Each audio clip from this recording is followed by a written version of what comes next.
Muy buenas tardes, les doy la bienvenida a los alumnos de la Universidad Miguel de Cervantes.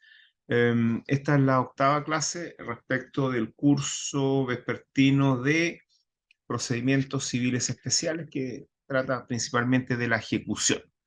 Entonces, lo que habíamos dicho es lo siguiente: para los alumnos que tengan algún problema con su prueba, me pueden escribir al correo, ¿ya? Y yo ya me han escrito como 3 o 4 y ya he solucionado todos los problemas.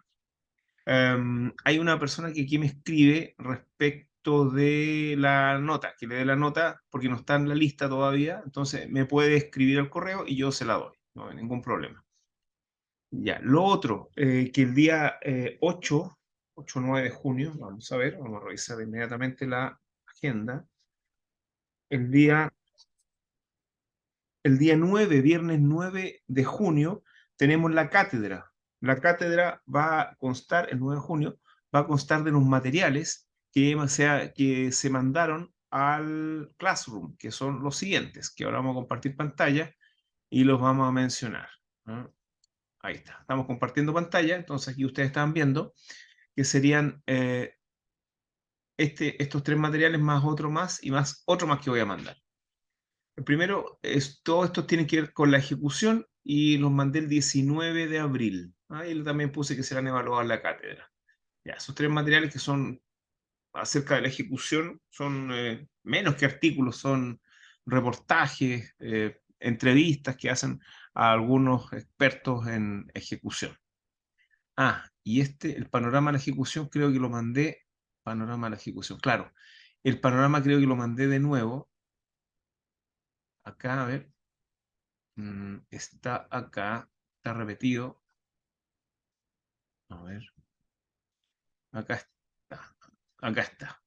El artículo Panorama de la Ejecución, mandé toda la revista. Entonces ustedes pueden ver que el artículo 10, o sea, el artículo número 10, es el que tienen que leer para la prueba del viernes 9 de junio a las 6 de la tarde en lista voluntaria y a las 7 obligatoria.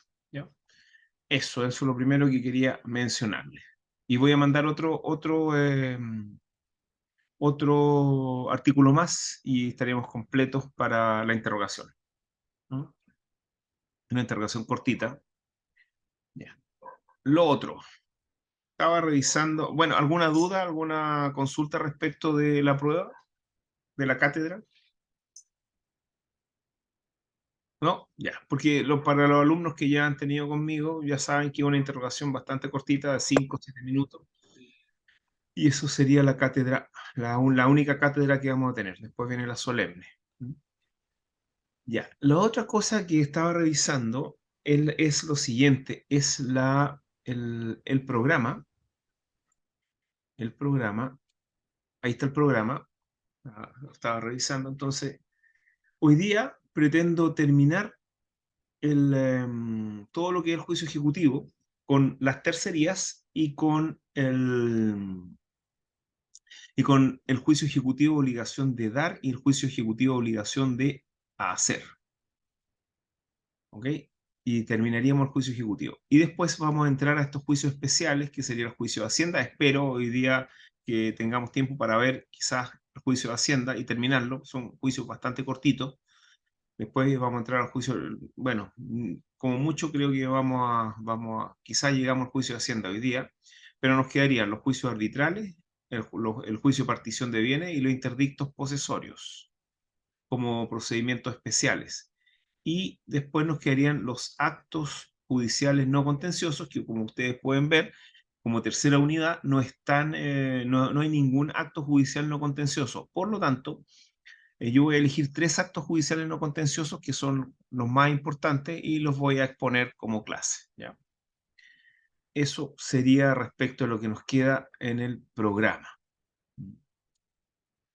¿Alguna duda, alguna consulta respecto a esto? ¿No? Ya. No, Em, profesor, clarito. sí. Eh, lo otro es, me gustaría saber cuántas clases nos quedan. ¿Cuándo terminamos las clases? ¿Cuándo termina todo esto? A ver. Creo que debería terminar en julio, ¿no es cierto? Con la Solemne 2. en julio o en junio. La solemne 2 es el viernes 30 de junio. El Sí, 30, 30 de junio. Después vienen las recuperativas. sí, después viene la recuperativa, ya. Ok, entonces nos queda aproximadamente un mes y días. Sí, yo creo que podemos terminar con lo que nos queda, ¿no? Nos quedaría entonces la clase de, hoy día es 19, nos queda la clase del 26, la clase del 2, la clase del 16 y la clase del 23. No, nos quedan bastantes clases. Y por último podemos hacer una clase 5 clases, asincrónica. Sí, como 5 clases profesor, útiles. cinco ¿Sí? clases. Ujú, claro. Y por último podemos hacer una clase asincrónica, ¿no? Así que les puedo dejar grabada una clase. Ya, dudas, consultas para que empecemos, ¿no? Nada.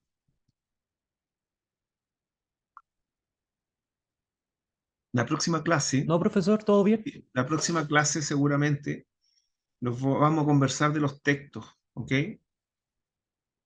Ah, claro, la interrogación. Miren, esa otra cosa interesante. Saben que hoy día he pasado hace, bueno, todos los días paso por la universidad los viernes, ¿no? Y la universidad está abierta los viernes ahora, ¿o no? ¿Qué saben ustedes?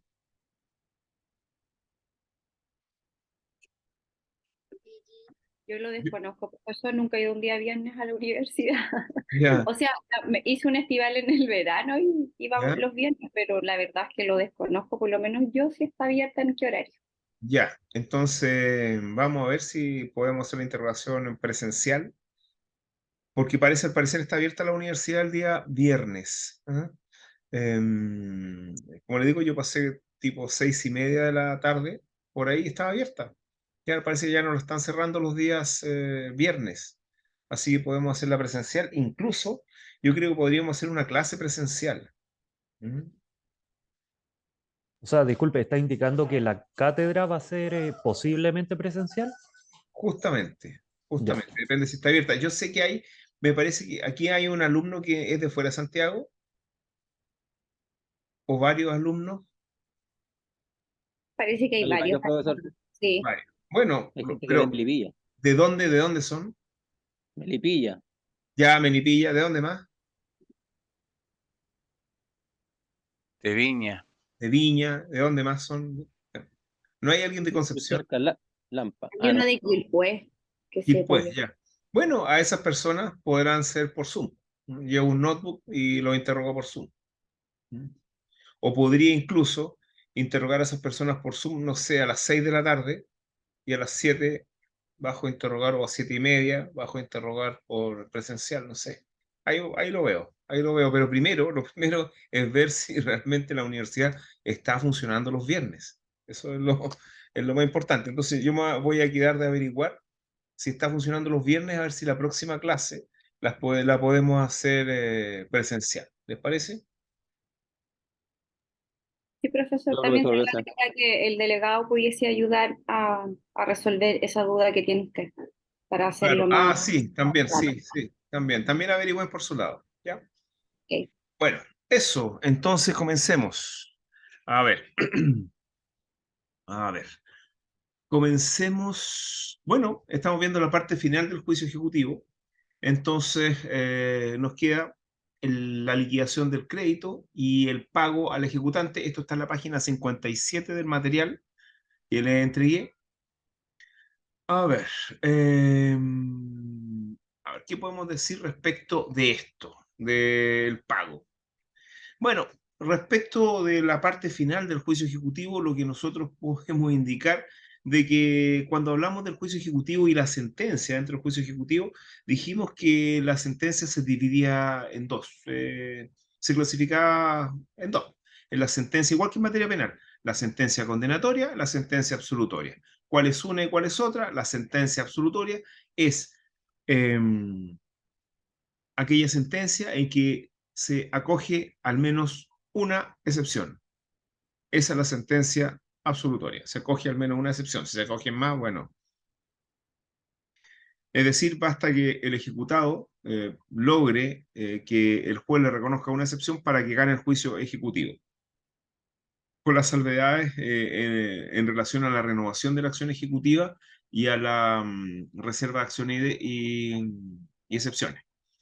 Bueno, y lo otro, bueno, si hay, obviamente, si hay sentencia absolutoria, no tenemos que hablar de la liquidación o no tenemos que hablar del cumplimiento porque se perdió el juicio ejecutivo. Tendríamos que hablar de los recursos más que nada. Pero tratándose de las sentencias condenatorias, estas sentencias condenatorias son aquellas en que se rechaza completamente las excepciones, todas las excepciones interpuestas por el ejecutante, perdón, por el ejecutado. ¿Mm?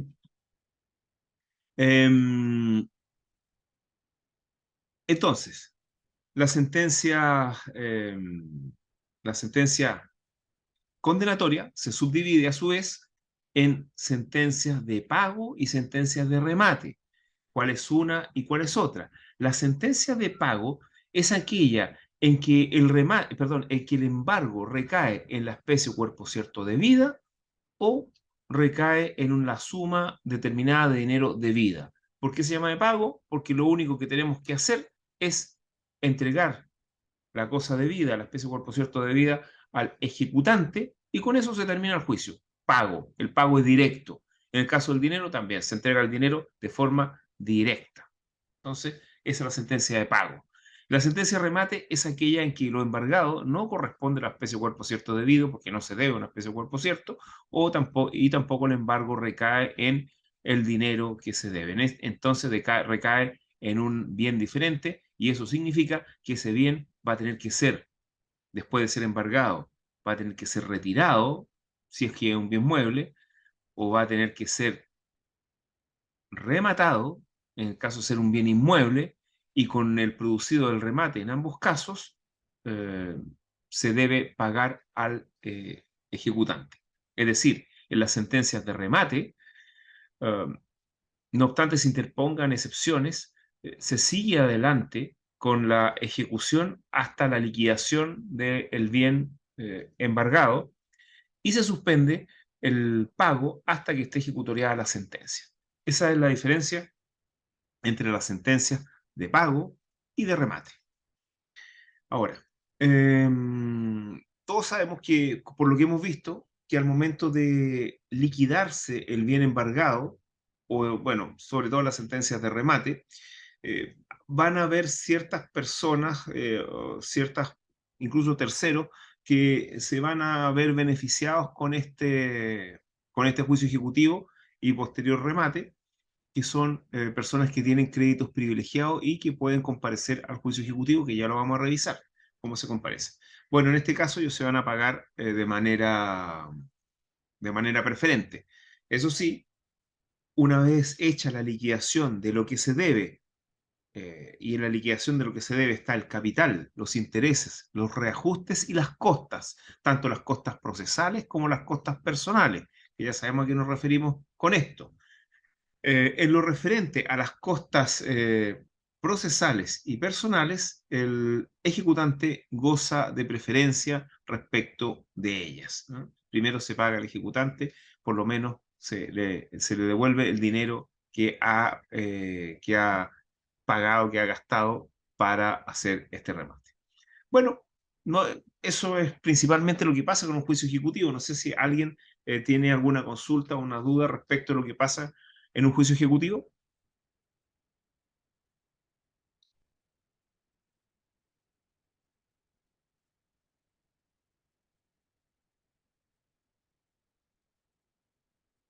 ¿Dudas, consultas?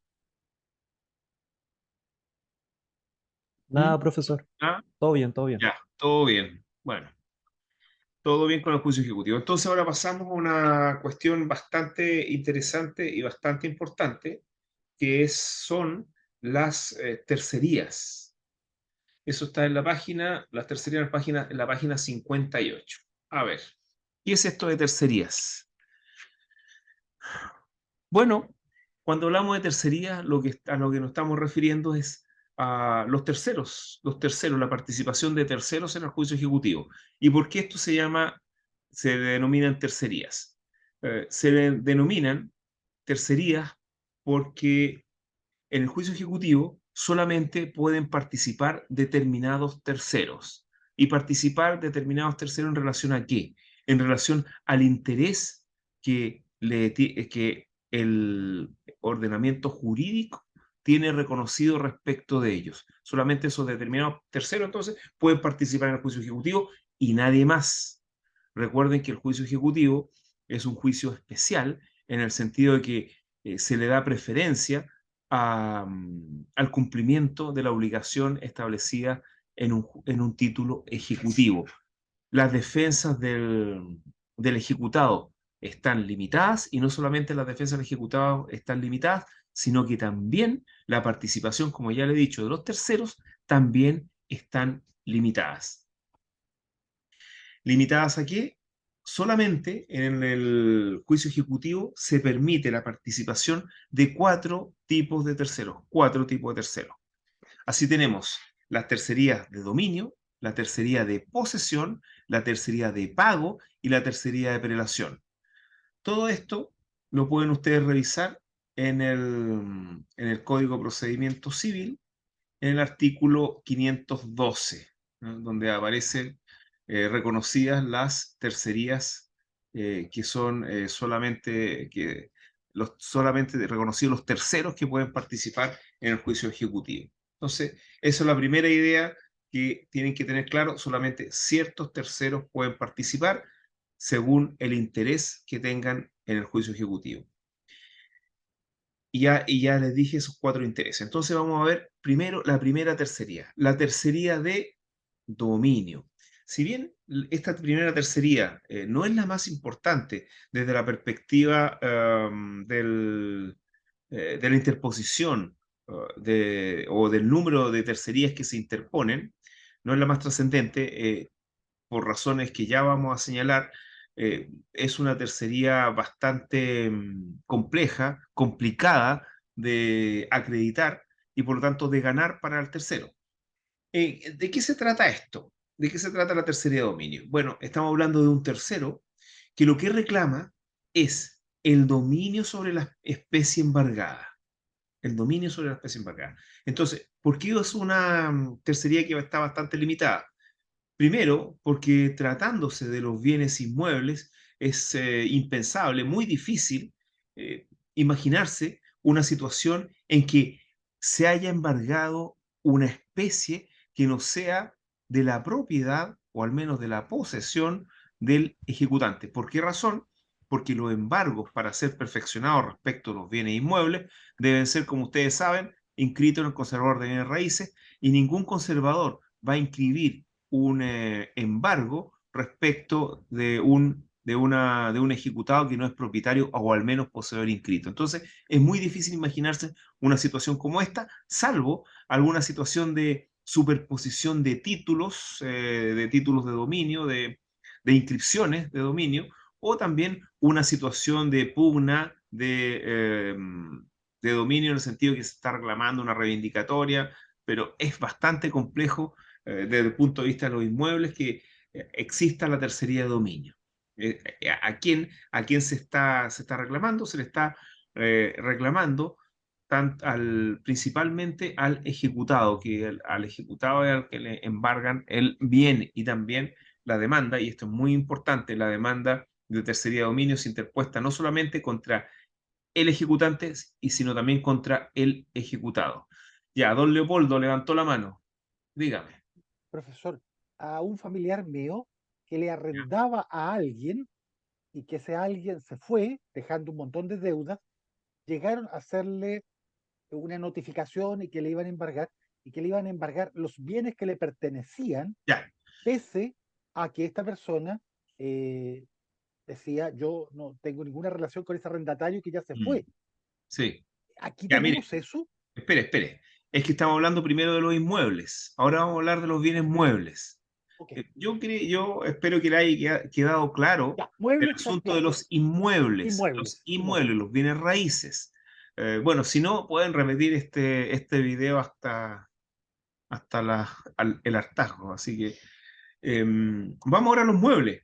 En los muebles, efectivamente, es la situación donde se producen más problemas, porque sí es posible embargar bienes muebles que pertenezcan a otra persona. Es posible, por la razón de que la mayoría, la gran mayoría de los bienes muebles no están sujetos a un sistema registral,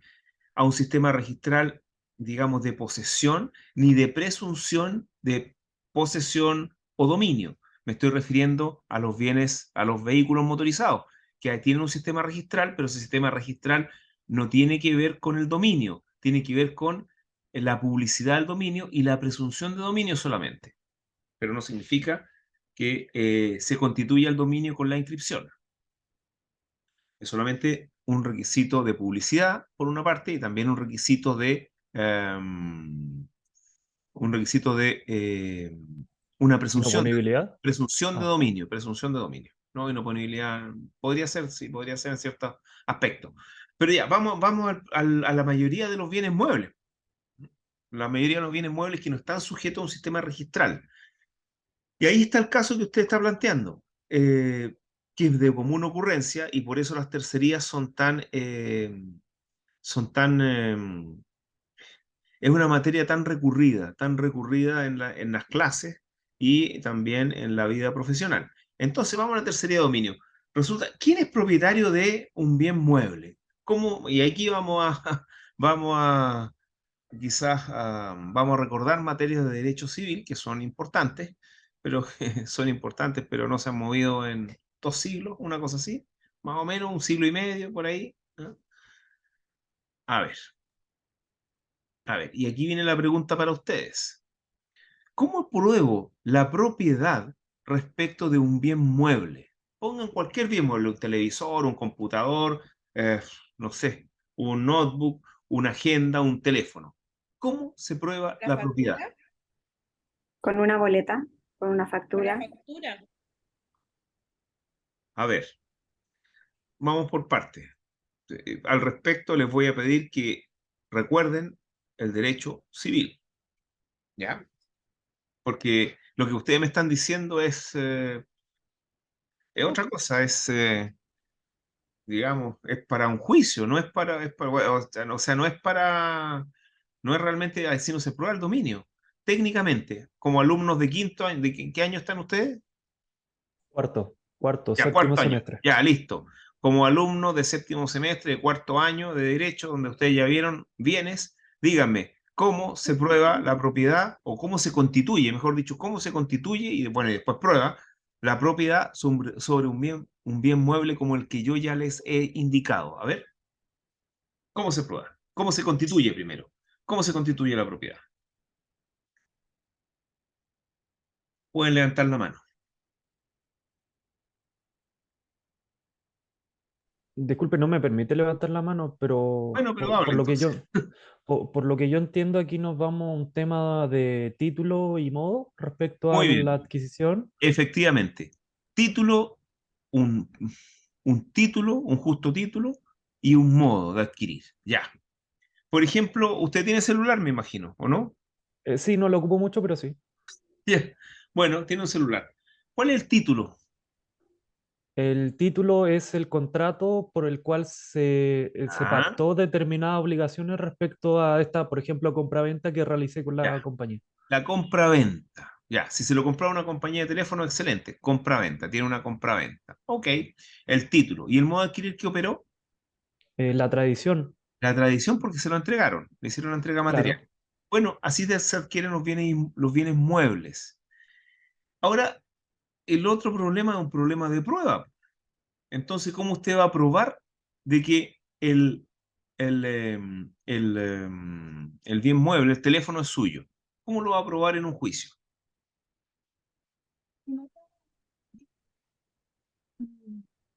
A ver, ¿cómo va a Mediante probar? A ver, los medios de prueba que me permite el Código de Procedimiento Civil, ya, en- que si no me recuerdo era el de instrumento privado o algo ya, así. pero ¿cómo lo va a probar? O sea, ¿tiene la compraventa? Es que Realmente con el título, no tiene con el, compraventa. Porque usted, generalmente uno no firma una compraventa por un bien mueble de escaso valor. No firma una compraventa, ¿no es cierto? No tiene compraventa. Claro. Mm. ¿Qué es lo que tiene? La cosa, No, pero, pero el título, claro. título. Ah, en el título.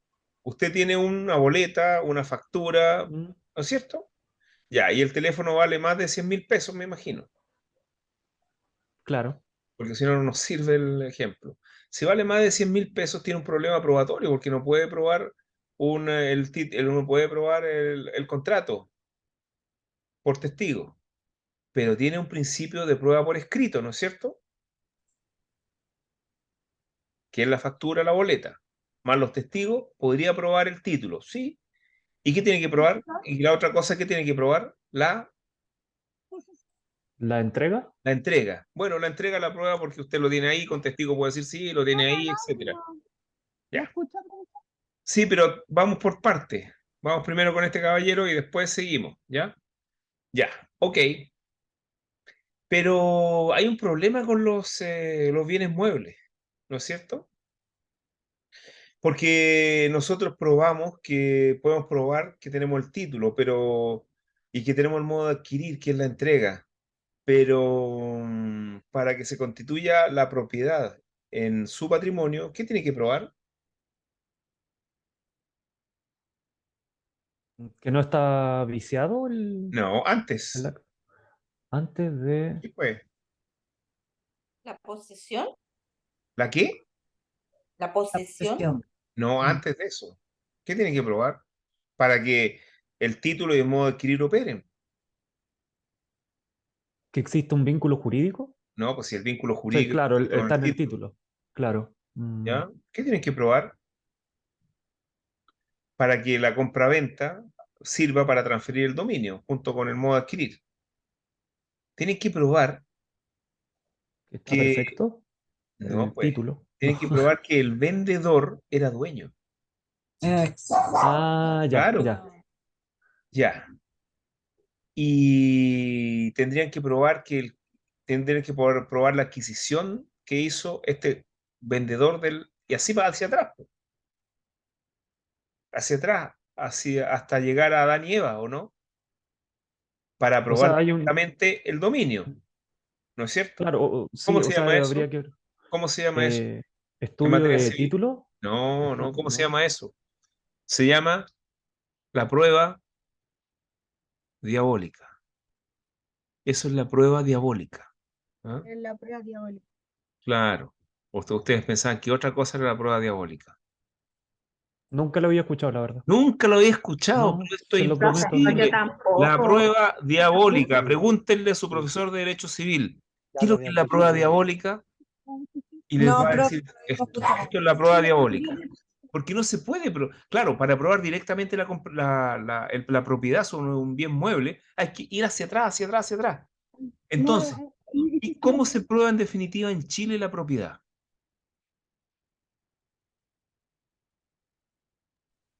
Derecho civil, que no se ha movido en 150 años. A ver, Por la prescripción.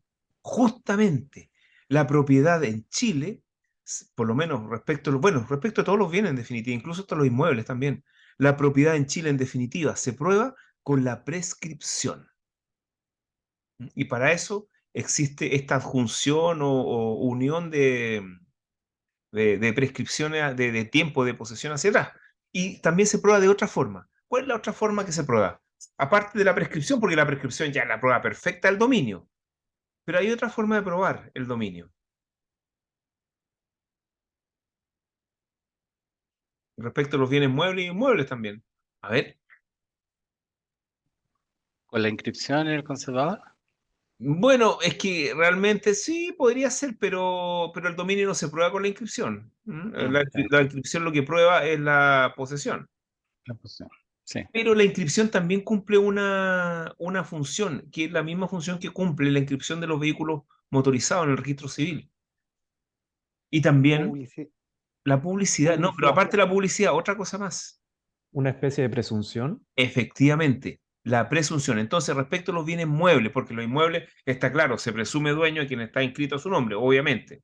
Ya, pero respecto a los bienes muebles, ¿cómo ¿Cómo aparte se prueba el dominio? ¿A través de? ¿Alguna vez ustedes han abierto el Código Civil? Sí, Qué sí, sí, mi bueno. estimado. ¿Han abierto el Código Civil en el artículo 700? Vamos al 700. Está ¿Mm? relacionado con estos de los modos de adquirir, creo, ¿no? No, nada que Sí, yo ver. creo que sí. Sí, Sí, yo sí, recuerdo que estaba como por ahí. Ahora se lo leo, disculpe. sí, por supuesto. Dice de la Claro, posesión y sus diferentes sí, calidades. ya, Artículo 700. La posesión es la tenencia de una cosa determinada con ánimo de señor o dueño, ya, sea que el dueño o sí. el que se da por tal tenga la cosa por sí mismo o por otra persona que la tenga en lugar y a nombre de él. El poseedor Ya. es reputado dueño, mientras otra Ya, persona ya, no ahí no va, ahí no justifique va, ahí no va. serlo. Ahí no va. Ya, ¿qué significa eso? Que ya me lo contestaron en el chat. Que el poseedor, hay una presunción de respecto del poseedor de que es el dueño. O sea, se presume dueño el poseedor, ¿sí? Justamente. Entonces, para probar el dominio, ¿qué es lo que tengo que probar en definitiva? Que soy poseedor. La posesión. Tengo que probar la posesión. Yo le Ok. dije eso delante, profesor. ¿Cómo? ¿Perdón?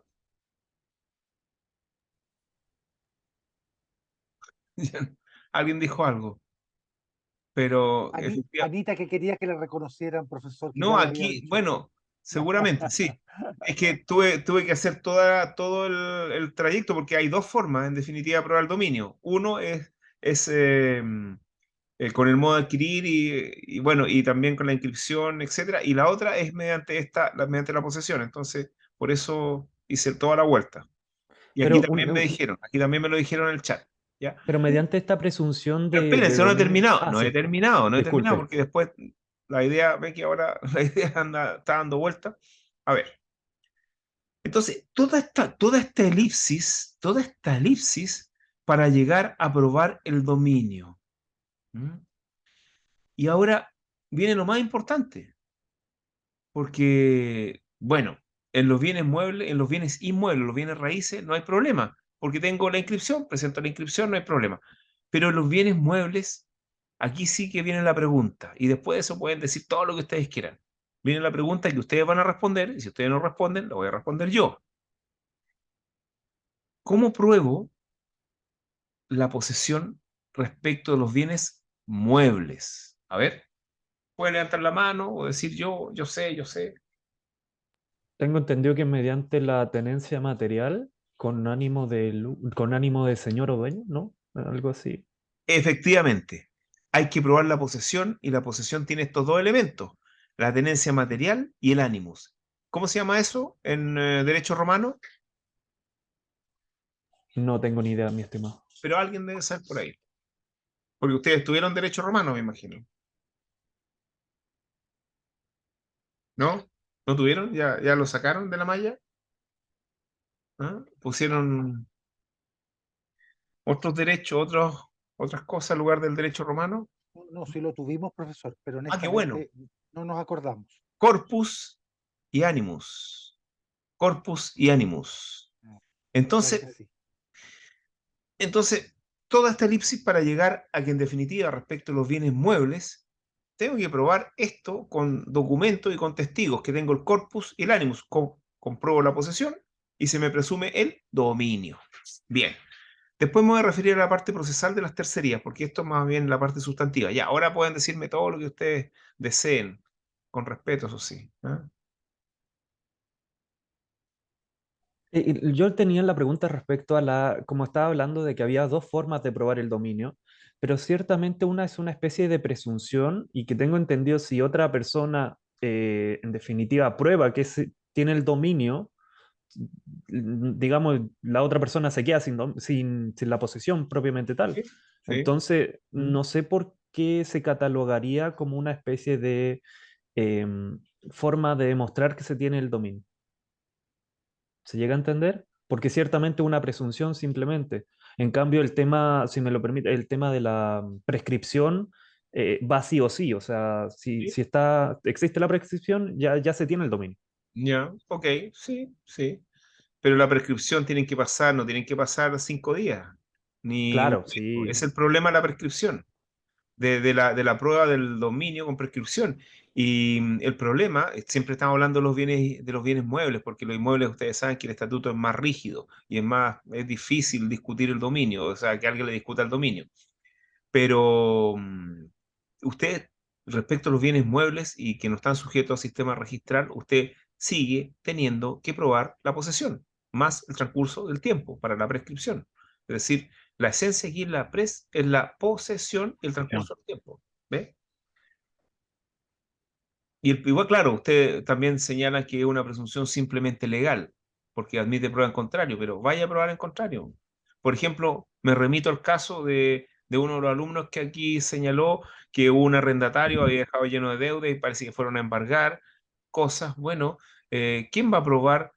¿Quién va a probar en contra de que las cosas no son de la persona a la cual se la embargaron y que no es el ejecutado? ¿Quién va a probar en contra? Imposible. Si van a cualquiera de las casas de ustedes a embargar por una deuda de un arrendatario que dejó del antiguo dueño, es imposible que prueben en contra de la posesión o el dominio que tienen respecto a los bienes muebles porque son suyas, po. ¿Quién va a decir que la tenían en otro lado? Tendría que tener fotografía, es muy difícil.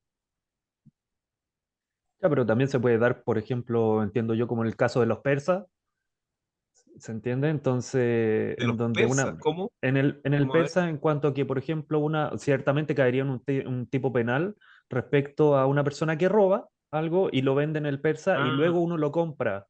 sí, Entonces, ahí podría sí, haber un tema sí. de...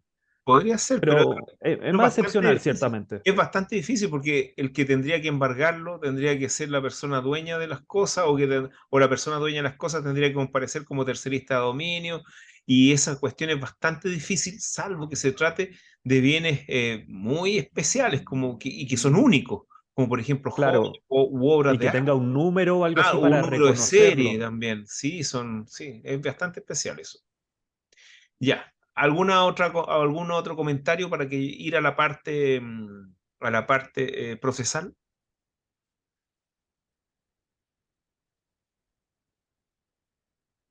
Ya, vamos a la parte procesal. Bueno, resulta que la tercería de dominio, al igual que la tercería de posesión, la naturaleza jurídica, igual está en discusión, pero yo creo que no, la doctrina mayoritaria y parece que no cabrían dudas tampoco respecto de que ambas tercerías son respecto al juicio ejecutivo procesos paralelos. Son procesos independientes y paralelos. Independientes en el sentido que tienen su propia tramitación y que muchas veces, la mayoría de las veces, la tramitación de las tercerías, esta dominio y de posesión, no van a influir en la tramitación del cuaderno de apremio principalmente. Entonces, son juicios independientes, juicios que se tramitan de manera independiente. Por lo tanto, ambos juicios se van a tramitar y siendo institución igual accesoria al proceso ejecutivo, se van a tramitar en cuadernos separados.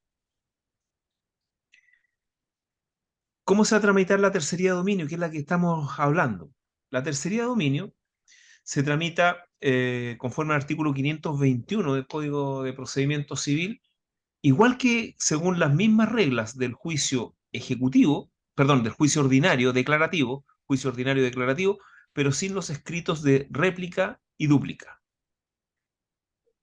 Y respecto a los sujetos pasivos de esta demanda de tercería de dominio, son, como ya les anticipé, el ejecutante y el ejecutado, porque en definitiva ambos son los que aparecen como con derechos respecto de este bien que ha sido embargado.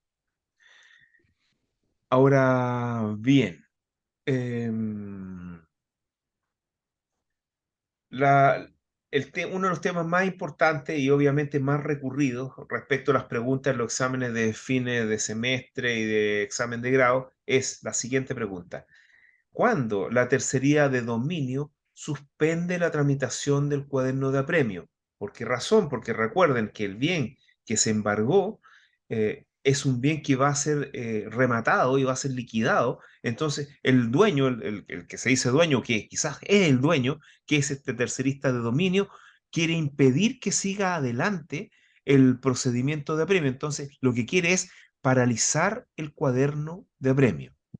Entonces, ¿qué necesitamos para paralizar el cuaderno de apremio? Necesitamos tres cosas. Y esto en materia de todos los días. ¿Ustedes han escuchado algunas publicidades en la televisión o en los diarios o visto en los diarios de ciertas empresas, porque quizá uno no le puede llamar que son estudios jurídicos, son más bien empresas, porque tienen la forma de empresa, que defienden a los deudores? Bueno, una de las grandes, un gran nicho para los abogados es la defensa de los deudores.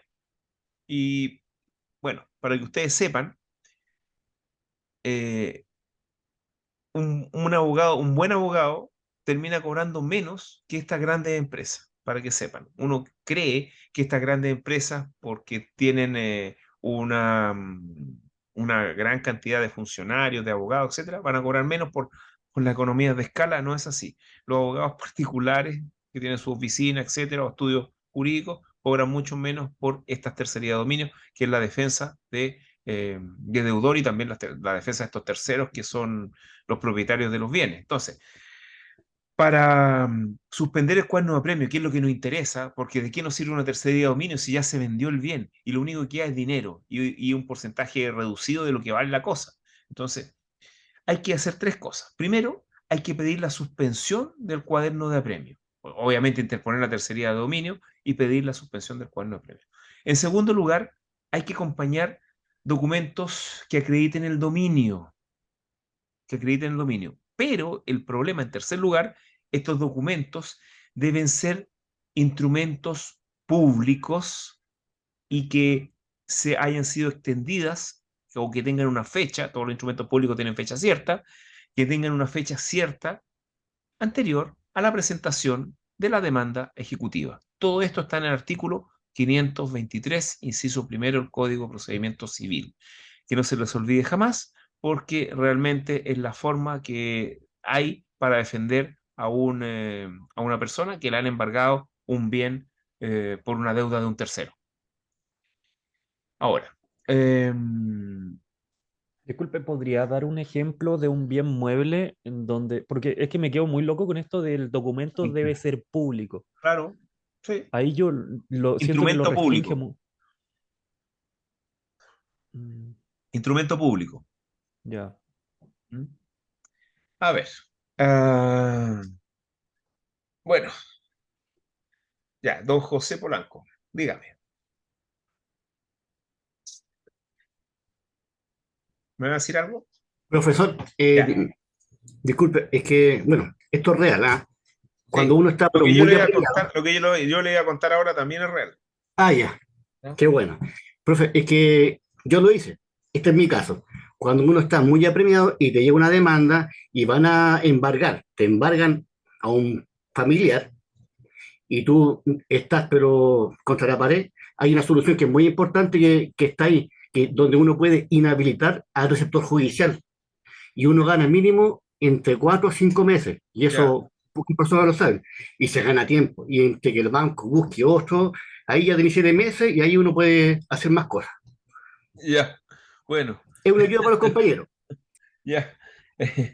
Bueno, no sé si ustedes vieron una película que se llama Vuelta al Colegio, No, no, ¿no? no, no, mi estimado. Ya, ya. Nadie la ha visto, es del año 87 me parece la película, ¿no? Nadie. Yo Usted, nací en el 2000, entonces, pero bueno, pero había cine antes del 2000, ¿ah? Así Habían como, hartas cosas. De hecho, los días eran en colores, igual que ahora, ¿ah? O a lo mejor mejores que ahora. Se la mi mamá recomiendo decía que porque el se la cielo era recomiendo. más azul. Se la recomiendo porque una película, es una comedia. Es una comedia en donde se trata de una típica comedia de universitario en Estados Unidos, en donde eh, hay un universitario que de hecho trabaja un actor que ahora es muy popular, que hace Iron Man. ¿Cómo se llama? ¿Cómo se llama el actor que hace Iron Man? De los Vengadores. Es... ¿cómo no van a saber? Ah, tampoco han visto eso. No, sí, sí. Es que Sí. estudiamos No, tanto no. que no podemos ver tele, profe. No, pero si no, Ella, pobrecita. el cine y cultura Menos ir popular. al cine. Se Menos llama, ir al ¿cómo cine. se llama? Yo me sé que se llama Tony Stark en Robert el... Downey Jr., profesor. Eso, Ese. Robert Downey Jr. Bueno, él actúa también en esa película, era muy joven, y me parece que es no, parece que es amigo del protagonista, no, es que hace mucho tiempo que no la veo, pero es una película en donde el hijo de un millonario va a una universidad y le estaba yendo mal en el colegio, o sea, en la universidad, le estaba yendo muy mal. Y el papá era millonario, pero no tenía estudios superiores. Entonces, para él era un orgullo que su hijo tuviera un título universitario. Y el hijo le decía que no, que cómo tú progresaste sin educación, etcétera, pero yo igual quiero que tenga educación porque yo no la tuve, etcétera. Entonces, ¿sabes lo que hace el millonario? Se inscribe en la universidad y estudia, y estudia con el hijo. ¿Para qué? Para motivarlo.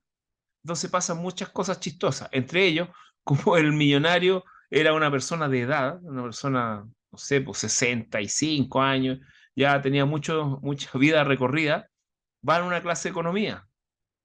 Entonces en la clase de economía, levanta, el profesor de economía le pregunta que cómo se hace una empresa y empieza a poner los ejemplos, que hay que arrendar el terreno, comprar el terreno, contratar, no sé, personas que instalen una construcción, por una serie de cosas, y este caballero se empieza a reír, porque empieza a decir que faltan muchas cosas, pero todas las cosas que dicen que faltan son cosas, podemos decir, reñidas con la ética de los negocios. ¿Ah? Como por ejemplo, sobornar a los dirigentes sindicales, como por ejemplo, sobornar a las autoridades de la municipalidad, etcétera. Empieza a hacer una serie de cosas. Entonces, claro, yo les puedo decir que efectivamente existe una serie de triquiñuelas que se pueden usar, pero en definitiva no van a impedir que a ustedes los rematen. Ese es el problema. ¿Mm? De vuelta al colegio, efectivamente. Incluso podríamos Yo poner... pensé que no iba a mandar de vuelta al colegio con esa pregunta. No, no, no. Pero bueno, y hay varias cosas entretenidas, porque, por ejemplo, y ahí se enfrentan como dos formas de ver la vida. Y es interesante porque el padre, que es un tipo lleno de experiencia y también bien simpático, y el hijo un poquito ingenuo y también tratando tratando de tomar atajos. Por ejemplo, el papá, pasan cosas muy chistosas que si uno los ve, el papá, por ejemplo, va a la pieza del hijo y ve que está estudiando con puros libros viejos. Entonces el papá le dice, ¿por qué estás estudiando con libros viejos si yo soy millonario y te puedo comprar libros nuevos? No, porque estos libros viejos están subrayados y están escritos, están glosados. Entonces, claro, porque así se ahorra de tener que leerlos completos y lee lo más importante. Entonces, inmediatamente el padre, que tiene experiencia, le dice, ¿y qué pasa ese libro lo subrayó un loco, o lo escribió un loco, o alguien que no sabe, o alguien que hizo puras leceras? Entonces, ¿se dan cuenta? Se ven esas dos formas de ver la vida, de la persona que ya viene de vuelta y de la persona que está haciendo su camino. Y es una película que no es ninguna maravilla, no es nada del séptimo arte, pero tiene esas cosas. ¿Ya? Bueno, eso es el comentario de cine de hoy, ¿ah? De la Totó Romero. Bueno, ¿qué? Ya, estamos en la tercería de Dominique. Dejando la crítica de cine y volviendo a procesar. Y ahora sí. Lo que sí, Bueno, una preguntita. no, ya se me va a Lo olvidar, pero que ya. hablaba el compañero decía relación con hacer más tiempo. Claro, solamente hacer más tiempo, ¿no?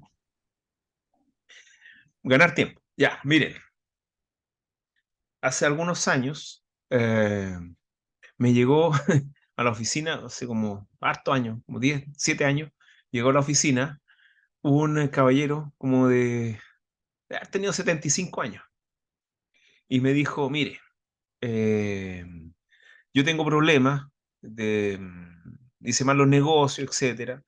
Entonces, una ministra de Justicia, una abogada, me hizo esto. ¿Ah?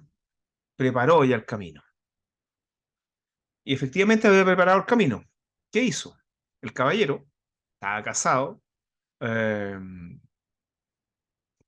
por las leyes, digamos, por la ley de matrimonio civil antigua, esa ley de matrimonio civil donde uno tenía que estar bastante seguro de lo que estaba haciendo, porque no había forma de disolver el matrimonio, salvo con la muerte y con alguna triquiñuela que había que estar de acuerdo con la cónyuge. Y dijo, mire, tengo esto. Y me mostró una escritura pública. Era una escritura pública de separación de bienes y liquidación de sociedad conyugal. La escritura pública es un instrumento público. Esa escritura pública tenía la liquidación de la sociedad conyugal en donde el marido, bueno, se hacía cargo de gran parte de las deudas, de todas las deudas, y se le adjudicaba un par de autos viejos, un par de autos viejos. Y a la mujer se le adjudicaba el inmueble donde vivían y todos los bienes que guarnecían el inmueble. Era una adjudicación por escritura pública. Bueno, pasó lo que tenía que pasar. ¿Qué pasó? Lo demandaron ejecutivamente y embargaron los bienes muebles. Frente a ese embargo, yo no me acuerdo qué tercería presenté, pero podría haber presentado la tercería de dominio fácilmente porque habían pasado más de 5 años desde los hechos, porque se prepararon con tiempo, y ahí tienen la situación que corresponde justo a lo que dice el artículo 523 para suspender el cuaderno de premio y después ganar la tercería, es un instrumento público que tenga una fecha anterior a la presentación de la demanda ejecutiva, que es por lo demás lo que se hace muy comúnmente.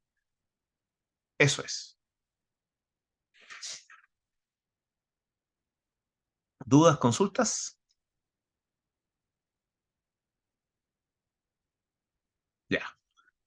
Bueno, como habían dicho ustedes, esta cuestión de la tercería de dominio es realmente una situación bastante compleja. Hay que acreditar demasiadas cosas. Tengo que acreditar, bueno, tengo que tener el transcurso del tiempo, tengo que tener un justo título, tengo que tener modo de adquirir o tengo que tener la posesión fundamentalmente. Entonces, frente a esto, hubo una reforma al Código de Procedimiento Civil para hacer estas cosas más sencillas, porque en definitiva, ¿cómo se probaba la posesión respecto a los bienes, perdón, el dominio respecto a los bienes muebles? Con posesión y con la presunción de dominio. Entonces, se creó la llamada, me parece que fue el año 88, no estoy muy seguro, tendría que revisar un código.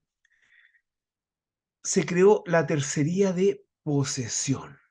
Entonces, para excluir bienes del embargo, basta solamente acreditar la posesión.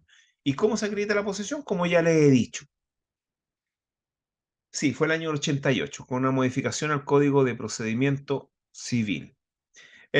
¿Cómo se acredita la posesión? Bueno, la posesión se acredita con,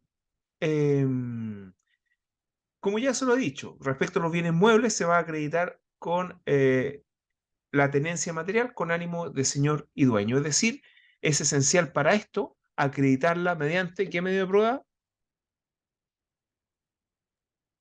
¿Qué medio de prueba necesitamos? A ver,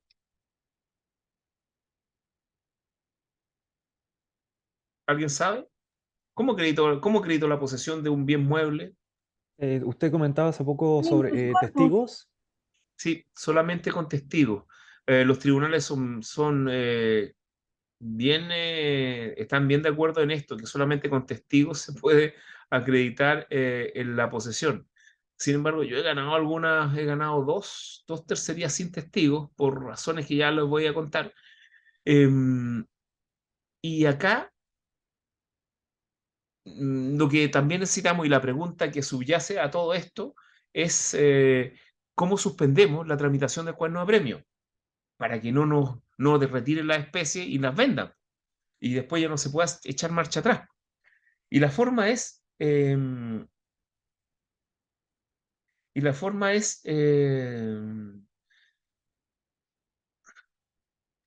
artículo 522 del Código de Procedimiento Civil es lo que indica es que tenemos que acompañar documentos a la demanda de tercería de posesión que a lo menos constituyen una presunción grave de la posesión que se invoca.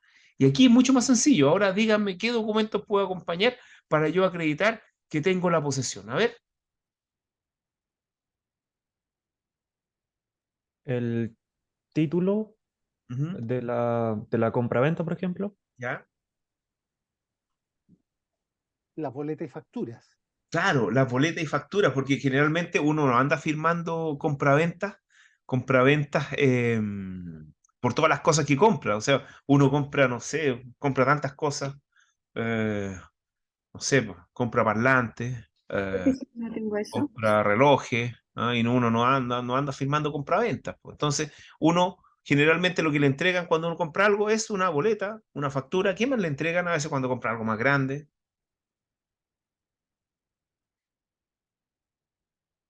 ¿Nunca ustedes han comprado un refrigerador? Las guías de despacho. La guía de despacho. La guía de despacho también da cuenta que yo tengo la cosa que me la vinieron a dejar. ¿Ah? Me la vinieron a dejar. Bueno, esos son documentos que son una presunción grave de la posesión que se invoca y con eso yo suspendo la tramitación del cuaderno de premio y evito que retiren el bien mueble. ¿Ah? Evito que retiren el televisor de 40 pulgadas, 50, 60, 80 pulgadas, 100 pulgadas, ¿ah? Las pulgadas que sean. Profe, ¿Mm? y si no tengo esos Sí. documentos, ¿cómo pruebo? Porque muchas veces esta tercería posición puede llegar en muchos años, cuando pasa mucho por el CAE, que a veces colocan Sí, los justamente domicilios por el atrás de CAE. la abuelita, y la abuelita tiene el televisor hace 500 años. ¿Cómo prueba que el televisor es de ella y no del nieto que le están cobrando el CAE? Buena pregunta. Bueno, yo creo que Es que se me lo todos, permite. Es todos, que todos, cuando tenemos cosas, tenemos las cajas, muchas veces hay gente que se fascina con las cajas de las cosas y guarda cajas, les gustan las cajas. Eh, hay gente que se saca fotos. Actualmente, yo no entiendo mucho porque soy de otra generación, pero actualmente las generaciones más modernas permiten que las personas ingresen personas que son totalmente desconocidas, ingresen a su intimidad, ingresen a su casa, como yo permito que ingresen a la mía, pero obviamente reducido. em, pero detallan sus pensamientos, no sé, todo, o sea, su forma de ser, lo que comen muchas veces. Entonces yo creo que en alguna de esas fotos pueden estar esos bienes que fueron embargados. ¿Ah? O Creo. sea, Usted me o sea, dice que mediante fotos yo publicaciones podría en redes sociales, Fotografías, por ejemplo. videos, lo que usted quiera. Levanten la mano para que no nos interrumpamos. El señor Es que no está a Yarro. la mano, profe. Ahí tengo ahí mano. tienen que Ya, poner reacción. Y ahora lo entendí. Ponen Ah, ya, reacción ya. y dice subir la Don, mano. ok. don Yarro. Yarok. Primero Yarok. ¿Mm? Ya. Aquí en el tenor, como usted comentaba, del 522, Ujú. aparece la frase acompañada de antecedentes. Sí, ¿En eso estaríamos hablando de algo material y no virtual? ¿O también podría mire, caber un tema virtual? actualmente caben las cosas virtuales, porque los documentos virtuales, porque recuerden que el 2010 se crearon los documentos virtuales. Actualmente son medios de prueba. Incluso cuando habla de antecedentes, la ley está queriendo decir que es menos que un medio de prueba. Ya, Entonces, puede ser entiendo. video, fotografía, lo que ustedes estimen pertinente. La caja de las cosas, como les digo. Hay gente que yo tengo algunas cajas, algunas cosas que uno las guarda porque a veces piensa que le van a salir malas y siempre pide a las casas comerciales que uno tenga la caja. ¿Ah? Y actualmente incluso las boletas llegan por internet. Entonces, señorita Gabriela, a ver. ¿Testigos, profesor? Sí, ¿Puede hay que ser? completar, ojo, hay que completarla con testigos. También podrían ser testigos. ¿Mm? De hecho, tienen que ser testigos porque usted después para ganar la tercería de posesión tiene que probar que usted tiene esas cosas, la tenencia material la tiene con ánimo de señor y dueño y que no las tiene prestadas de otra persona, etcétera. Don Leopoldo. pensaba, por ejemplo, en videos, fotos publicados en redes sociales, Claro, en que aparezcan esos bienes. O sea, estamos sí, cantando el cumpleaños feliz a la abuelita y claro, está la tele detrás, el sillón, ujú, claro, justamente. y Sí, yo le saco un pantallazo sí. a O eso para muestra el acreditar video, o muestra el o, cla- video. o video. Mm. Pero Perfecto. generalmente uno tiene documentación. Actualmente a uno la documentación le llega por correo electrónico, entonces uno la puede rescatar. Señorita Gabriela. En este caso, muchas veces se da la figura que llegan tercerías de posesión a arrendadores, porque claramente A eso me iba a tienen el referir. inmueble arrendado. Entonces, yo me preguntaba, ¿el contrato de arriendo me sirve como medio de prueba Pero por claramente de que supuesto, el por bien supuesto. que se arrendaba? Porque póngase yo, profesor, arriendo un inmueble y yo pongo, pongo alguna expresión en el contrato por lo mismo, porque claramente me ha pasado en el tiempo que me han llegado cuentas, esas notificaciones judiciales, Claro. eh, por cuentas impagas claramente, y ha sido engorroso. Claro, me he salvado de hacer una tercería, pero he tenido que ir a la institución con la escritura Claro. de mi, de mi inmueble y el contrato de arriendo, que eso me ha ayudado un poco a subsanar el tema que me conga. Sí, a eso iba. Uno de los juicios que gané sin testigos fue uno en donde tenían un contrato de arriendo autorizado con firma autorizada ante notario, es decir, tenía una fecha cierta. Y también habían otras cosas más vinculadas, ¿ah? Que ya no voy a decir, de a don Yarok. Claro, sí, ahí. ¿Sabe que a mí me hace mucho ruido esto? Porque recuerdo que cuando estábamos viendo el tema del juicio ordinario, comentaban que los medios de prueba eran determinados por el Código Civil, o sea, Código de el procedimiento. sí, Código de Mm. Procedimiento Civil, y eso era nada más. Pero aquí como que se expanden como si fuera materia penal, siento yo, Claro, ¿no? efectivamente, porque hablan de antecedentes que puede ser menos que un medio de prueba en sí. Ahora, respecto a los medios de prueba en materia civil, siempre hay doctrinas, teorías que buscan ampliarlo. Y hay dos mecanismos para uno introducir medios de prueba que no están expresamente señalados en la ley. Uno es mediante un medio de prueba que está en la ley y otro es diciendo que muchos de estos medios de prueba son mencionados en el 341 son el género y existen varias especies, como por ejemplo fotografía, que serían una especie de instrumento, por ejemplo. Ah, le agradezco, le agradezco. Sí, eso está en una clase en el canal, ¿ah? Donde explico esta cosa. Bueno, ya hay dos casos en los cuales yo gané un juicio sin, sin testigo. Un caso era, bueno, casi un hecho público y notorio de una persona que había arrendado un teatro. ¿M? Había arrendado un teatro eh, y, mm, y que estaban embargando a esa persona por deudas del teatro. ¿M? Pero él tenía toda la escenografía era de él y todas las cosas eran de él.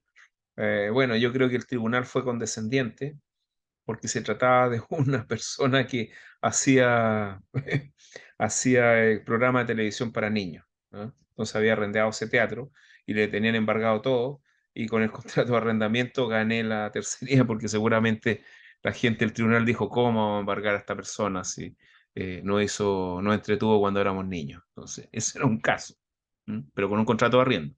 El otro caso fue de un propietario de un bien inmueble en donde le fueron a embargar, él ocupó su casa y claro, las deudas eran del arrendatario, entonces él probando solamente el contrato, tenía el contrato de arriendo antiguo y también tenía su contrato o sea, perdón, la inscripción a nombre de él. Entonces, obviamente, uno puede construir una presunción judicial que si está viviendo el dueño del inmueble, se supone que todo lo que está dentro de ese inmueble del cual es propietario, se presume que también es del dueño del inmueble. Entonces, también eso se puede solucionar con una presunción judicial. ¿Mm? Eso, señorita Gabriela. Bueno, yo diría, respecto a lo que usted dice del contrato de arriendo, por eso se pide la copia de inscripción del dominio para poder firmarlo y saber si la persona que está arrendando es el dueño del bien. Ojo, ojo. Eso de que actualmente, cuando usted celebra un contrato de arriendo, las notarías piden el certificado de dominio vigente, es algo que está establecido en la ley de arriendos, en la 18.101, con la modificación está la ley de Devuélveme mi casa, que actualmente hoy día vi en la televisión que están tramitando una segunda ley o hay una moción para una ley Devuélveme mi casa 2.0, porque igual la ley Devuélveme mi casa tiene bastantes problemas técnicos, ¿ah? Al final no ha resultado tan bien como se esperaba, sobre todo con el juicio monitorio, ¿ah? Que es bastante complejo de que a uno le den un monitorio, tiene que cumplir muchos requisitos. Entonces al final quedamos igual. ¿M? Pero efectivamente ahora las notarías están solicitando el certificado de dominio, que era por lo menos una práctica de las notarías por este problema que se producía respecto de las usurpaciones. Porque, bueno, esto es una estafa que se estaba practicando hace hartos años, en donde una persona decía que era, bueno, se hacía pasar como dueño de una propiedad desocupada y le hacía firmar contratos de compraventa por escritura, perdón, contratos de arrendamiento por escritura pública y no cometía delito porque los contratos generan obligación, entonces, y él tampoco estaba usurpando, entonces los juzgados, perdón, la fiscalía estaba como atada de mano, entendía que era un problema civil, cuando realmente era un problema penal. ¿No? Y por eso las notarías, con criterio, los notarios, empezaron a exigir que el que arrienda tiene que ser el propietario. ¿No? Pero actualmente está en la ley. Para firmar un contrato es una obligación, una exigencia que está en la ley 18.101. Bueno, por último, vamos a ver cómo se tramita la tercería de posesión, y la tercería de posesión se tramita como incidente. ¿Qué significa que se tramite como incidente? Significa algo bien especial, que la interlocutoria de prueba, que es la resolución que va a dar lugar, la notificación va a dar lugar al término probatorio de 8 días, porque es un incidente, porque se tramita como incidente. Tenemos 2 días para presentar la lista de testigos después que se notifica por el Estado Diario, entonces bastante complejo. Antes era complejo, ahora no, porque el Estado Diario a uno le llega todos los días, pero antes uno tenía que estar yendo cuando presentaba una tercería de posesión, y una vez que se tramitara, que le dieran curso, uno tenía que estar día por medio yendo al juzgado y viendo el Estado Diario para presentar y tener la lista de testigos lista y el receptor también más o menos preparado. Bueno, esas son las 2 tercerías más importantes que tienen que ver con, que son instituciones, juicios paralelos en definitiva, pero que son accesorios al juicio ejecutivo, que son bastante interesantes. ¿Ah? Bueno, aquí me escribieron varias cosas. Aquí el alumno que habló de inhabilitar al receptor, bueno, son cosas que se pasan, etcétera, pero y yo no estoy molesto por el comentario, por el contrario, porque así me permiten y contarle cómo operan estas cosas, pero yo no le puedo estar enseñando triquiñuelas, ¿ah? O trucos, o ¿cómo se llama? Eh, Mañas, ¿ah? Porque eso va contra la buena fe, ¿ah? La buena fe procesal. La buena fe procesal nos tiene que, nos tiene que, eh, nos tiene que orientar, y la buena fe procesal tiene que ver con hacer todas las actuaciones eh, solamente para resolver el conflicto. ¿Ah? Aparte, siempre cuando actuamos de mala fe, siempre hay sanciones, entonces hay problemas, ¿ya? Pero no se preocupen, vean de vuelta al colegio, ¿ya? Hagamos un alto de unos 15 minutos, ¿ya? Y Ok, volvemos con profesor. las últimas 2 tercerías y vamos a ver si cerramos con el juicio ejecutivo de obligación de dar y el juicio ejecutivo de obligación de hacer. Perdón, de hacer y de no hacer. Eso. 15 minutos, ¿ya? Gracias, profesor. Ya, continuamos entonces con la clase, y quisiera saber si alguien tiene alguna duda respecto de las tercerías de dominio y de posesión. No. ¿No? Ya, ok. Generalmente se interpone la tercería de posesión, que es más sencilla de tramitar y de probar. Es más fácil probar la posesión que el dominio. La tercería de posesión, ya, bueno, me dicen que alguien se va a retirar, pero no importa, todo esto queda grabado y ustedes lo pueden revisar las veces que quieran y cuando quieran. Yo voy a tratar de subir esto hoy día mismo, yo creo. Así que va a quedar ya disponible desde hoy día y para que lo puedan revisar mañana si es que lo necesitan. Bueno, como les dije, la tercería de posesión es la que generalmente se interpone porque es mucho más sencillo probar la posesión que el dominio. Muchas veces cuando se pierden las tercerías de posesión, lo que generalmente se interpone, bueno, después de la tercería de dominio, pero como les digo, siempre se interpone primero la tercería de posesión. Ya, vamos entonces a las dos tercerías que nos quedan, nos referimos a la tercería de pago y la tercería de prelación.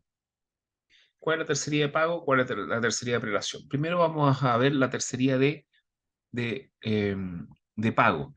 Ahora, ambas tercerías se tramitan como incidentes y se tramitan en el cuaderno de apremio, porque ambas tercerías tienen que ver con a quién hacer el pago o a quiénes hacer el pago. Por lo tanto, no se necesita otro cuaderno. Se tramitan entonces en el cuaderno de apremio. Vamos primero a la tercería de pago. Bueno, en este caso, en el caso de la tercería de pago, el presupuesto que tenemos respecto de ella es que tanto el ejecutante, bueno, en primer término, necesitamos personas con títulos ejecutivos. Tenemos claro que el ejecutante tiene un título ejecutivo que ha hecho valer en el juicio ejecutivo, pero también existe la posibilidad de que exista otro acreedor, en este caso un acreedor que también tenga un título ejecutivo en contra del ejecutado y en que ninguno de estos títulos ejecutivos tenga alguna preferencia. Por lo tanto, el acreedor, perdón, por lo tanto, este tercero, que también tiene un título ejecutivo en contra del ejecutado, puede concurrir al juicio ejecutivo que ha tramitado este ejecutante, o a lo mejor pueden haber juicios ejecutivos paralelos. Entonces, pero uno avanza más rápido, entonces eh, este tercero que también tiene un título ejecutivo sin preferencia a ambos, concurre a ser pagado en las mismas condiciones que el ejecutante. Y en este caso, el pago, bueno, la primera situación, bueno, primero tiene que ser aceptada esta tercería de pago. Y la primera situación en donde no va a haber ningún problema es que los bienes que se han embargado y que posteriormente se van a liquidar, o ya están liquidados incluso, porque lo que hace la interposición de la tercería de pago es paralizar el pago, la entrega del dinero eh, al ejecutante hasta que se resuelva esta tercería de pago. En el caso en que los bienes, que el producido sea superior a ambos créditos, no va a tener ningún problema porque se va a pagar a ambos, al ejecutante y al tercerista de pago. El problema se produce si es que los bienes no alcanzan para pagar a ambos. Y en este caso se ha entendido que el pago se va a realizar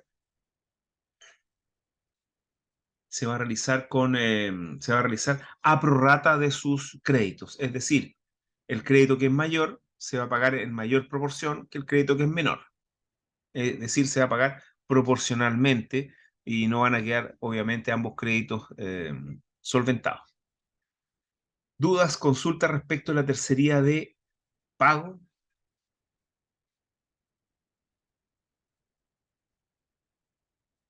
¿No? Es bastante sencillo. Se tramita como incidente. Dígame. Ya no la entendí muy bien. Ya. A ver, la tercería de pago presupone de que existen dos acreedores con títulos ejecutivos, ¿no es cierto?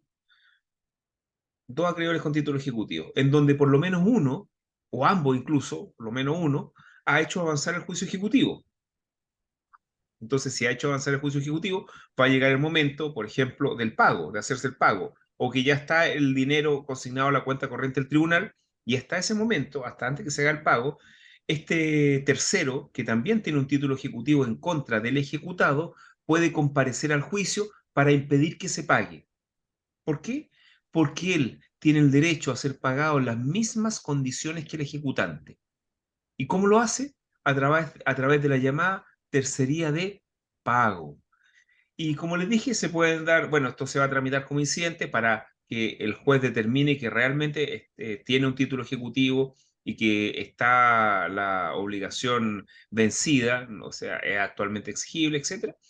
Y una vez que se resuelve esta tercería de pago, o sea, mientras se tramite la tercería de pago, no se le puede hacer pago al ejecutante.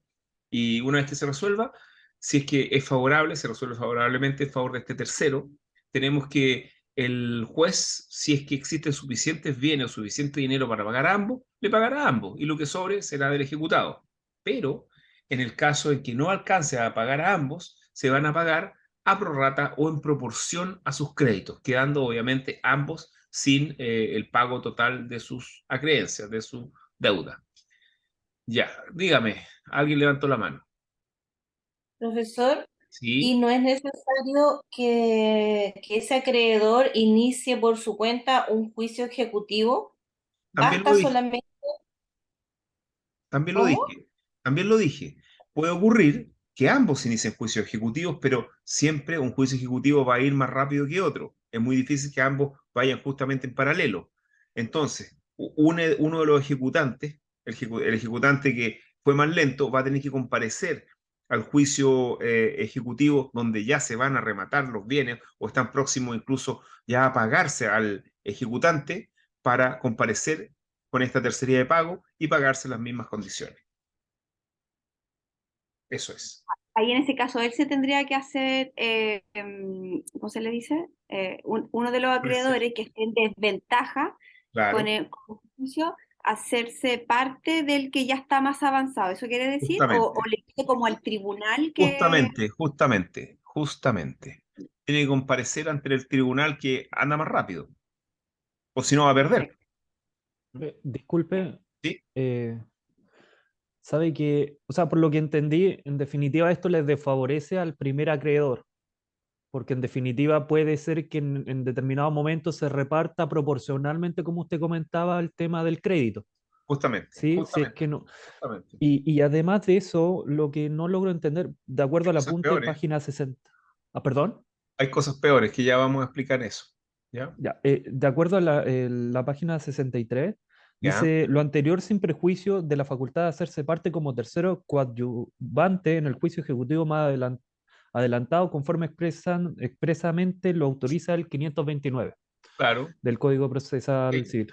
¿Cuál sería esta diferencia entre un tercero coadyuvante y la tercería de pago? Bueno, a ver. Lo que ocurre es que podría comparecer antes antes de que el cuaderno de premio esté terminado y comparecer, definitiva, operar como la misma parte ejecutante, ser una sola parte ejecutante. O incluso podría ser otra cosa, podría incluso acumularse los procesos, producirse lo que se llama la acumulación de autos también, que también procede en el juicio ejecutivo. Podría hacer varias cosas, pero una de las salidas es la tercería de pago. Cuando ya está muy adelantada la cuestión, la única forma que le queda es interponer la tercería de pago. Ya lo otro ya no le va a servir, porque en que se falle la acumulación de autos va a pasar mucho tiempo y ya se va a haber vendido todo y se va a haber entregado todo. Y en Ah, ese momento no hay claro. nada que hacer. Entonces, en Entonces, definitiva, con esta tercería de pago se detiene el tema el del pago. juicio ejecutivo. El No, pago, no, eso, perdón. el pago solamente. Va a El seguir pago, ya. adelante todo, pero el pago va a ser lo único que se va a detener. Le ¿Mm? agradezco. Ya, ok. Em, bueno, ¿alguien más tiene que hacer otra consulta?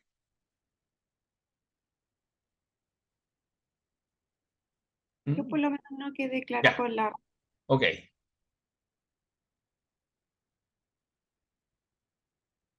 ya.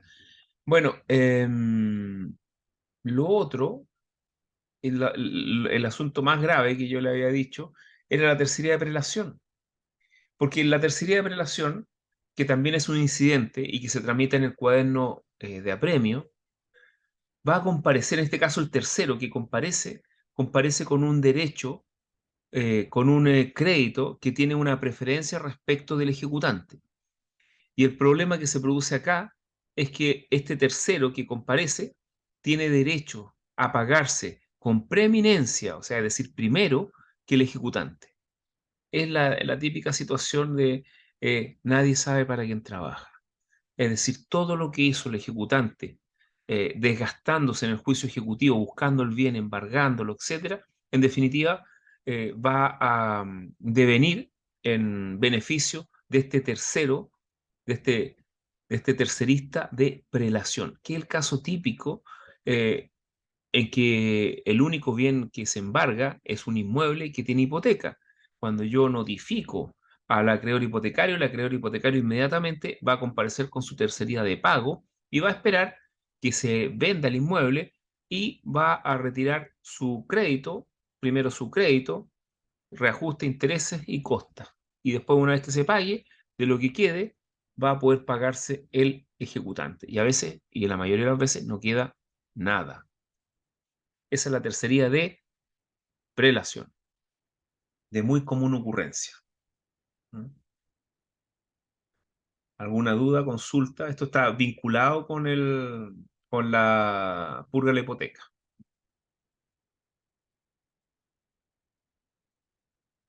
¿No? Bueno, y con esto terminamos el juicio ejecutivo de obligación de dar. ¿Mm? Se acabó el juicio ejecutivo de obligación de dar. En el material estoy viendo que en la página 63 hay una comparación entre el cumplimiento incidental y el juicio ejecutivo. ¿Qué es mejor? Cuando tengo un título ejecutivo que es una sentencia definitiva o, o interlocutoria, etcétera, ¿dónde la cobro mejor? ¿La cobro en el juicio ejecutivo o la cobro en el cumplimiento incidental? Ahí hay varias razones que por lo demás ya hemos indicado en algunas clases, que es mejor siempre el cumplimiento incidental. ¿Ya? Entonces ahora vamos a pasar al juicio ejecutivo de obligación de hacer. ¿Mm? Juicio ejecutivo de obligación de hacer. A ver, en este caso estamos frente a la situación en que nos obligamos mediante un título ejecutivo a realizar alguna actividad. Y el problema se va a producir en el caso en que no cumplamos. No realicemos la actividad a la cual nos obligamos como deudor. Y como en definitiva en las sociedades modernas no hay muchos mecanismos para obligar, por lo menos desde el punto de vista civil, para obligar a las personas a realizar cosas, eh, están prohibidos muchos medios de apremio, y antes, bueno, de hecho, en la antigüedad uno se podía convertir en cosas si es que debía mucho, si es que debía una cierta cantidad de dinero, etcétera. Actualmente ya no. Entonces, es muy difícil cobrar. Y en este caso, en el caso de estar en mora ya, el código permite hacer tres cosas, tres derechos que se pueden solicitar a elección del ejecutante. ¿Qué es lo primero? Primero, que se apremie al deudor para la ejecución del hecho convenido. Se le apremie en general con multas. También podría ser arresto, porque recuerden que hay una fórmula genérica para cumplir las resoluciones judiciales que sería a través de multas y arrestos. Eso es lo primero. La segunda situación que también puede elegir el ejecutante es que se autorice al acreedor a ejecutarlo por él mismo o por un tercero, pero a expensas del deudor. Y en este caso, este juicio ejecutivo de obligación de hacer se va a convertir en un juicio ejecutivo de obligación de dar. ¿Por qué razón? Porque vamos a usar este mismo juicio ejecutivo ¿para qué? Para embargar bienes al deudor y para obtener dinero y con eso pagarle al mismo ejecutante para que haga lo que tenía que hacer el ejecutado o que lo haga un tercero a expensa, obviamente, del ejecutado. Entonces se convierte en definitiva en un juicio ejecutivo de obligación de dar. Y en tercer lugar, que el deudor indemnice los perjuicios resultantes de la infracción del contrato, es decir, por qué no lo hizo. Pero en este caso es bastante complejo, porque es muy difícil que se produzca o se le llegue a acreditar la cuantía de los perjuicios en un juicio ejecutivo. Entonces, en definitiva, lo que tenemos que hacer en este caso es hacer un juicio ordinario declarativo. Bueno, esas son las alternativas para las alternativas que se tienen frente a un juicio ejecutivo de obligación de hacer cuando se incumple la obligación. Ahora, como ya lo sabemos, en todo juicio ejecutivo se necesita un título ejecutivo, que la obligación no se encuentre prescrita, que sea actualmente exigible la obligación y que también la obligación debe encontrarse determinada, en este caso, lo que se debe hacer. ¿Ah? Ya, señor Jarrod, que levantó la mano primero. Diga. Parece como si fuera gringo estadounidense. Es que no sé cómo se pronuncia, dígame. Con Y, como si fuera una Y la J. Yarok. Yarok, ya, ahí sí. ¿De dónde es eso? Ya. Ese Se supone que es hebreo y según mi Ah. madre era segundo a bordo, como un mire. tren, Ya. porque Mire. soy el segundo hijo. Ya. Dos Dígame. cosas. Usted había dicho, o creo que en su manual, bueno, sí, decía que si había un error que se lo comunicara en el 64, cuando habla Ya, del a ver. 1500, el 1533 del Código Civil es el 1553. Ah. Ya, ok. Corregido. Listo, muchas ¿Ya? gracias. Y otra cosa, en relación con eso, sabe que siempre he tenido un tema en relación, bueno, ahora que estamos viendo el tema de la promesa, ¿Mm? entendiendo que la naturaleza de la acción es de hacer, ¿Mm? ¿ya? Esto de que se le autorice a él mismo para hacerlo ejecutar por un tercero a expensas del deudor. ¿A él mismo o a un tercero, a expensas del deudor? Eso como me complica pensar que se pueda realizar la promesa, o sea, el último, perdón, el contrato definitivo, por él mismo o a expensas por un tercero a expensas del deudor. ¿Usted cree que hay determinadas excepciones que se puedan dar en determinados casos? Sí, es que lo que pasa que, claro, efectivamente, el problema que se nos presenta es si la prestación del servicio, o, bueno, si es un servicio, la prestación de lo debido, esta obligación de dar es, por ejemplo, personalísima, en el sentido de que si es un cantante que tiene que, que realizar un espectáculo, no se puede reemplazar por nadie más. Pero en el caso, si, como me ponen aquí, si hay que construir una casa, o si hay que construir un muro, o refaccionar la cocina, se puede hacer por cualquier otro. Pero hay situaciones en que efectivamente no se va a poder hacer a expensas de otra persona o el propio ejecutante tampoco lo va a poder realizar. Ahí no iríamos definitivamente al tema de la indemnización de perjuicios. Justamente. Y usted comentaba que se hacía en estos juicios declarativos, mencionó. Sí, se hace en un juicio declarativo, debiera hacerse para determinar la cuantía de la indemnización, pero también hay otras fórmulas, como por ejemplo, que es lo más común, señalar en un contrato una cláusula penal por el incumplimiento y que esa cláusula penal tenga tales características que pueda ser cumplida ejecutivamente. Ya. Y ahí, una vez más, volvemos al juicio ejecutivo de obligación de dar. Y ¿Mm? justo que estábamos hablando de indemnización, la indemnización de la mora, ¿también estaría dentro de ese ámbito de la que Sí, comentaba hace? efectivamente, está todo ahí, todo. Ya, le agradezco. ¿Mm? Ya.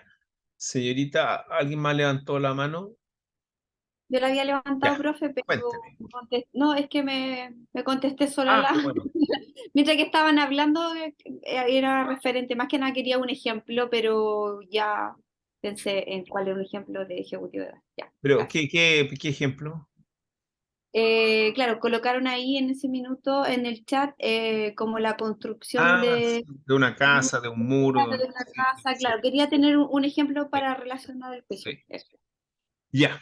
Eh, Hay reglas especiales respecto de la ejecución, la obligación de suscribir un documento. En este caso, por ejemplo, es muy común esto en las promesas de compraventa. En el caso de la promesa de compraventa, se puede realizar perfectamente esta obligación de hacer por el juez.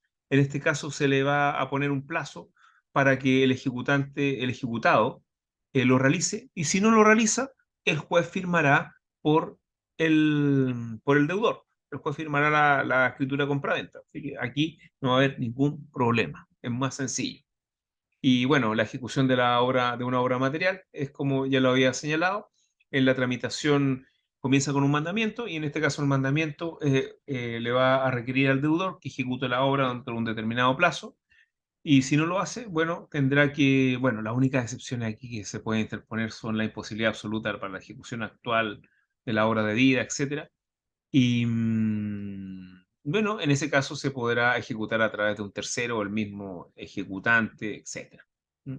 Y si no, bueno, a costa obviamente del deudor.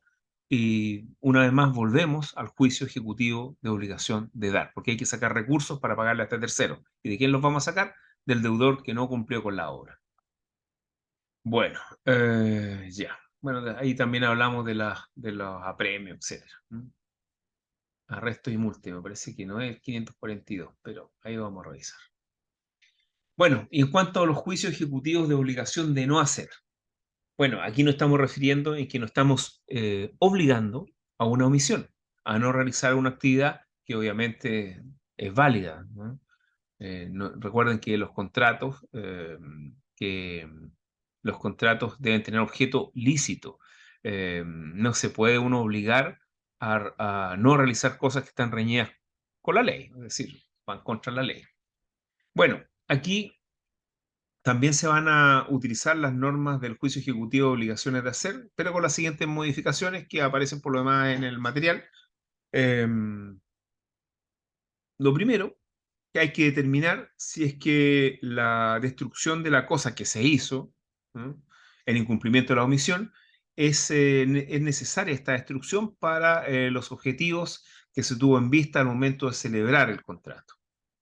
Si obviamente, bueno, y todos los requisitos, etcétera. Si es que es posible destruirla, bueno, en ese caso, una vez más, tenemos que percibir al deudor a destruirla. Si no quiere hacerlo, lo vamos a destruir nosotros a cuenta del propio deudor o un tercero a cuenta del deudor y una vez más para conseguir recursos volvemos al juicio ejecutivo de obligación de dar. Esperen un poquito. Profe, este es el caso. Sí. Ya, mire. Hace poco nos llegó Pero una eso es lo persona. pero yo le había dicho, es lo que yo le dije en una promesa de compraventa. Eso es lo. Sí, pero es que no está escriturada.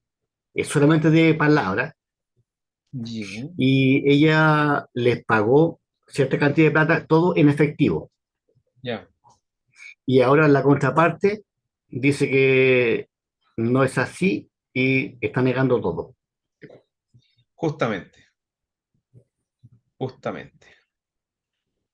Bueno, ¿qué quiere que le diga? En derecho civil, en general, derecho civil, derecho comercial, derecho civil más que nada, porque si no ejerce la actividad de comercio, estaba bastante comprometido. Realmente esa prohibición, más que prohibición, esa advertencia del Código Civil en el 1708 y 1709, que prohíbe probar por testigos los actos jurídicos o contratos que contengan la entrega o promesa de entrega de una cosa que valga más de unidades tributarias, es terrible. Entonces, para empezar, aquí no se puede, no hay un juicio ejecutivo, es imposible, porque para que haya un juicio ejecutivo tiene que haber un título ejecutivo. Aquí no tiene nada. Tampoco tiene la obligación del liqui actualmente exigible, no es nada, no es nada. Entonces, aquí el único camino que le queda es el camino del juicio declarativo. Y espero que no le haya entregado el dinero en la mano, sino que haya sido una transferencia, un cheque, un valevista o algún documento que dé cuenta de la entrega del dinero. Porque si es así, si se da cuenta de la entrega del dinero, usted puede pedir la restitución de ese dinero o demandar el cumplimiento forzado del contrato compraventa, primero, o promesa No, compraventa, profe, primero acreditándolo. ellos entregaron todo en efectivo. En No hay respaldo, solamente un par de testigos que para mí no es mucho lo que nos pueden aportar en el caso. Bueno, me imagino que ese dinero en Es bien efectivo complejo. fue depositado en alguna parte. ¿O no? Tenemos dónde Es- salió. Si me Ya. lo permite, Oye, espera un poquito, espera un poquito. Sí. Si tiene de dónde salió, ya, si tiene de dónde salió, ya ahí tiene un principio de prueba por escrito. Que cuando hay un principio de Justamente, prueba por escrito, usted puede completarlo con testigos. Pero aquí es más fácil acreditar la entrega del dinero que acreditar un contrato de promesa que tiene muchas cláusulas. fue lo Entonces, complejo. Es que no está firmado. No bueno, hay por dónde. entonces, ¿cuánta plata entregó? 5 millones de pesos. Menos mal que no era tanto. Pero se puede hacer un juicio de cobro de peso, acreditando, se puede citar a sobreposición a la persona, se puede pedir quizás las cartolas bancarias, se puede citar testigos, se puede también acompañar los documentos de dónde salió ese dinero, etcétera. Tantas cosas que se Pero pueden cambia hacer. el juicio. Pueden haber correos electrónicos que se intercambiaron, pueden haber WhatsApp, pueden haber tantas cosas. WhatsApp hay. Ya, ve, ahí tiene un principio de prueba por escrito, que lo puede completar con testimonial. ¿Mm? Gracias, profe. ¿Ya? Ya. Señor Harrock. No, eso mismo que estaba comentando el compañero, que si se va al artículo 1554 respecto a la promesa, es un requisito en cuanto a Tiene que estar por solemnidad que escrito. conste por Sí, escrito. sí, también, justamente. Entonces, Y aparte de eso, el contrato de promesa está muy limitado en el sentido que también tiene que estar todos los requisitos que del contrato prometido, que solamente falte el decir sí nomás. Y eso es imposible de probar. ¿Mm? Bueno, ya. Bueno, con eso terminamos entonces la materia de juicio ejecutivo. Hemos terminado. A ver si la próxima clase la hacemos presencial. Y no sé si tienen alguna duda o consulta. Ya la próxima clase vamos a entrar a estos juicios pequeños, o sea, estos procedimientos pequeños, como son el juicio de Hacienda, que realmente no es un juicio, ya vamos a ver que no es un juicio, y otros juicios más también. ¿Dudas, consultas? Es tarde, a lo mejor se quieren ir a descansar, me imagino. Por acá, todo claro, Yo no profesor. tengo duda. Ya, No tengo. bueno, en cuanto a las tercerías, comentó que solamente las únicas dos que necesitan una obligación indubitada, o sea, el título ejecutivo, son las de pago y la de... Ay, la otra se me y la de olvidó, prelación, la de prelación. porque en los otros dos casos estamos hablando de un tercero que le disputa la posesión o el dominio, tanto al ejecutante como al ejecutado. Ya, Ahora, se ha entendido que la tercería de dominio y la tercería de posesión son juicios paralelos, son juicios paralelos, a pesar que dependen del juicio ejecutivo, pero son juicios diferentes y paralelos, pero que se encuentran vinculados digamos, al juicio ejecutivo que es principal. Y tienen esas vinculaciones que es la suspensión del cuaderno de apremio. Y bueno, hay cosas que no se enseñan en la universidad, pero que se aprenden trabajando, se aprenden ejerciendo el derecho. Y respecto a esto, hay que hacer siempre la mención a los alumnos para que lo aprendan en la universidad y no lo aprendan de mala manera, digamos, por ignorancia, porque ustedes saben que la ignorancia del derecho o de la ley realmente es algo que no, eh, realmente es algo que es muy feo y que no les va a resultar si ustedes lo hacen ante un juez. Si ustedes dicen que no sabía que era así, así la ley, penal sobre todo. Ustedes saben que hay un delito que se denomina prevaricación del abogado. No sé si han oído hablar de eso. Y una de las conductas que está penada es el representar a dos partes en un juicio, contradictorias, a dos partes contradictorias.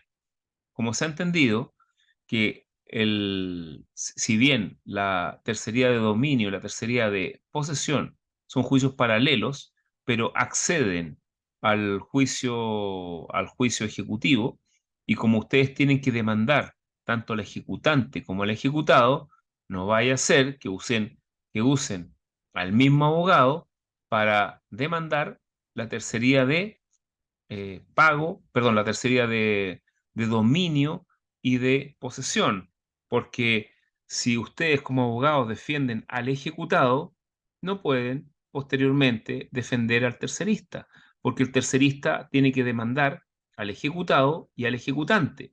Ocurre que la mayoría de las veces pasa que puede ser que un abogado esté defendiendo al ejecutado, el ejecutado es, por ejemplo, el alumno que debe CAE y vive en la casa de los padres, entonces si le embargan a los padres que hay que presentar una tercería de posesión o de dominio, y obviamente no puede defender al padre el mismo abogado que ha defendido al ejecutado, porque eso es prevaricación, para que sepan, es un delito, ¿ya?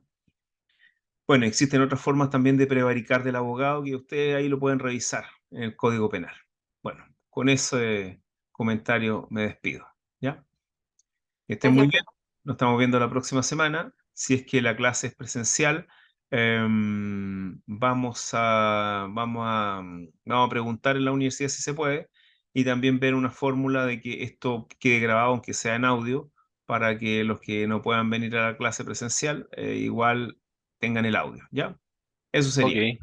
Así que estén bien, descansen. Hasta luego. Gracias, profesor. Muchas Gracias, gracias. profesor, que esté bien. Compañero. Chao, chao.